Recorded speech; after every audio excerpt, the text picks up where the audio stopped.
11ই March রাজ্যে আছেন নতুন রাজ্যপাল। রাজ্যের নতুন রাজ্যপাল শ্রী আর.এন. রবি। রাজ্যের নতুন রাজ্যপাল আর.এন. রবি আগামী 11ই মার্চ কলকাতায় আছেন। পরের দিন 12ই মার্চ 22তম রাজ্যপাল হিসেবে শপথ গ্রহণ করবেন তিনি। গত পরশু দুপুরে আচমকাই দিল্লিকে ইস্তফা দেন 21তম রাজ্যপাল সিভি আনন্দ বোস। শারীরিক অসুস্থতার কারণ দেখিয়ে তিনি রাষ্ট্রপতি দ্রৌপদী মুর্মুর কাছে ইস্তফাপত্র জমা দেন। আর সেদিনই গৃহীত হয় এবং আর.এন. রবিকে পরবর্তী রাজ্যপাল হিসেবে ঘোষণা করা হয়। আপনাদের আরো একবার জানাবো, 12ই মার্চ 22তম রাজ্যপাল হিসেবে শপথ গ্রহণ করতে চলেছেন আর.এন. রবি। 11ই মার্চ আর.এন. রবি তিনি কলকাতায় আসছেন এবং 12ই মার্চ তিনি শপথ গ্রহণ করতে চলেছেন। দীক্ষা রয়েছেন আমাদের সঙ্গে। দীক্ষা, দেখো, আগামী 11 তারিখে রাজ্যের যে নতুন রাজ্যপাল অর্থাৎ আমাদের পশ্চিমবঙ্গের যে নতুন রাজ্যপাল শ্রী আর.এন. রবি তিনি 11 তারিখে কলকাতায় আসছেন এবং 12 তারিখে তিনি শপথ গ্রহণ করবেন, এমনটাই চিফ সেক্রেটারি রাজ্যের চিফ সেক্রেটারি নন্দিনী চক্রবর্তীর কাছে চিঠি লিখে পাঠিয়েছেন তামিলনাড়ুর যিনি আইএস রয়েছেন তিনি। তার কারণ হচ্ছে যে এখন এই মুহূর্তে শ্রী আর.এন. রবি তামিলনাড়ুর গভর্নর হিসেবে রয়েছেন। আমরা জানি যে গত পরশু শ্রী আনন্দ বোস আচমকা বাগডোগরা যাওয়ার বদলে তিনি দিল্লি চলে যান এবং সেখানে দিল্লিতে গিয়ে তিনি রাষ্ট্রপতি দ্রৌপদী মুর্মুর কাছে ইস্তফা পত্র জমা করেন এবং সেখানে ইস্তফা পত্রের কারণ হিসেবে তিনি তার অসুস্থতার কারণ দেখান। যদিও আমরা জানি যে তার পরের দিনে দ্রৌপদী মুর্মু দার্জিলিং এর রাজভবনে একটি অনুষ্ঠানে যাওয়ার কথা ছিল এবং সেখানে সিভি আনন্দ বোসেরও থাকার কথা ছিল। যদিও এটা বলা হচ্ছে যে এটা এমনকি মুখ্যমন্ত্রী মমতা বন্দ্যোপাধ্যায় পর্যন্ত তারপরে এক্স হ্যান্ডেলে পোস্ট করে পুরো ঘটনার বিস্ময় প্রকাশ করেন এবং তিনি জানেন এটা পুরোপুরি একটা কেন্দ্র অর্থাৎ বিজেপির দিকে তোপ দাগেন যে বিজেপি ব্যবহার করে রাষ্ট্রপতিকে ব্যবহার করে সিভি আনন্দ বোসকে জোর করে ইস্তফাপত্র দিয়েছে এবং তার বদলে শ্রী আর.এন.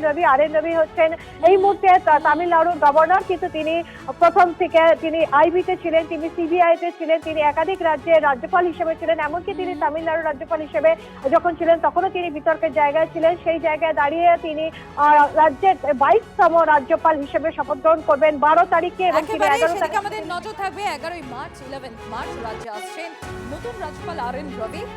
12 তারিখ তিনি 22তম রাজ্যপাল হিসেবে শপথ গ্রহণ করবেন। ভোট থাক আর না থাক, রাজ্যে বোমাগুলির কোনো কমতি নেই। বারবার প্রশ্ন উঠছে আইন শৃঙ্খলা নিয়ে।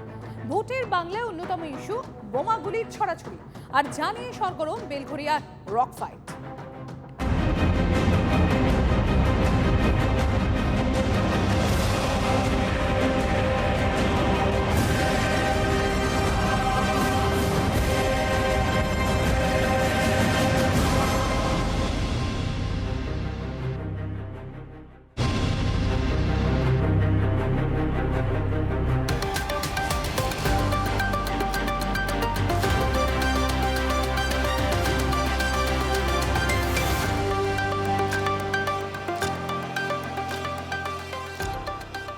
আজকে আমি রয়েছি বেলঘরিয়া এলাকায়, যে বেলঘরিয়া এলাকা বারবার খবরের শিরোনামে আসে। কেন খবরের শিরোনামে আসে?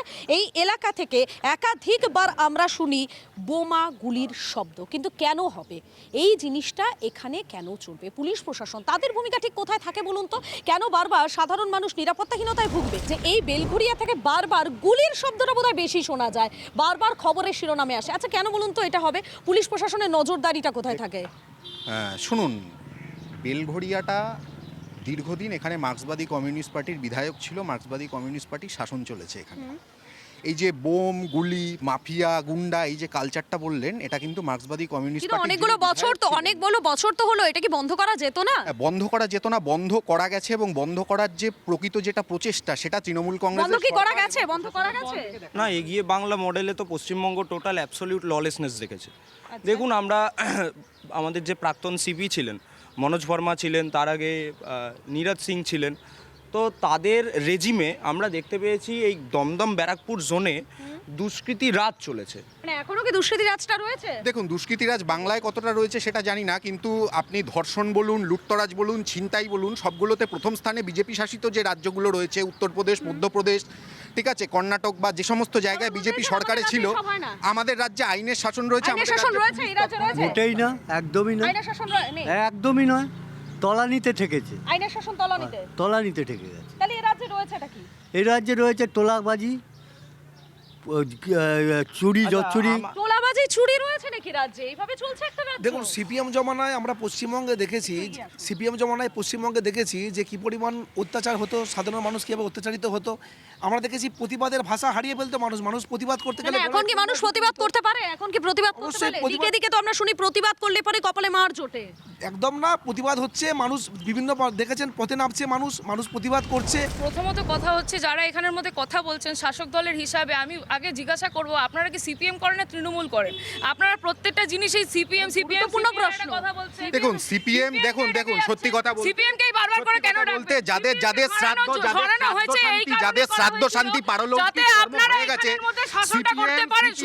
সিপিএম একটা ভূতে পরিণত আপনাদের হয়েছে। যখন মনে হচ্ছে সিপিএমরা বিজেপিকে আপনারা ভোট ইউপি ভাড়া যাবেন দেয়, আর বিহার যাবেন, সিপিএমরা বিজেপিকে আগে ভোট আপনারা ভাড়া দেয়, অল ইন্ডিয়া বিজেপিকে তৃণমূল ভোট ভাড়া দেয়, করুন, ঠিক আছে? তারপর কি করবেন? আপনারা সিপিএম আঞ্চলিক শূন্যের দলে হ্যাটট্রিক রয়েছেন। করেছে, সিপিএম আপনারা শূন্যের এখন হ্যাটট্রিক আঞ্চলিক করেছে, দলে রয়েছেন। সিপিএম আঞ্চলিক শূন্যের দল থেকে হ্যাটট্রিক আগে করেছে। সর্বভারতীয় দলে পৌঁছান। তারা যখন এসছেন উনি হোমওয়ার্ক করে আসেননি। উনি যে বললেন কি পশ্চিমবঙ্গ যা বিজেপি রাজ্য থেকে ভালো আছে, দাদা উনি জানেন না। এখন উত্তরপ্রদেশ জানেন, যা আমাদের অল ওভার ইন্ডিয়া রাজ চলে, এনকাউন্টার রাজ চলে, কোনো আইনের- কাদের এনকাউন্টার হচ্ছে? কোনো আইনের শাসন এনকাউন্টার হচ্ছে। আপনারা কি করলেন? এনকাউন্টার রাজ চলে, এনকাউন্টার রাজ চলে। বাংলা কোনোদিন আপনারা আঞ্চলিক দল। বাংলা কোনোদিন হাসির খোরাক হচ্ছে। তাও বিজেপি 50 পেরোবে না, তাও পশ্চিমবঙ্গের তৃণমূলকে পেরোবে না। মানুষ টাটা বাই বাই জানিয়ে দিয়েছে। 18 থেকে 12 নেমেছে, এবারে 10 নেমে যাবে। আবার কি 18 থেকে কিসের 12? নির্বাচন কমিশন আমাদের গ্র্যাজুয়াল রাইজ হয়েছে।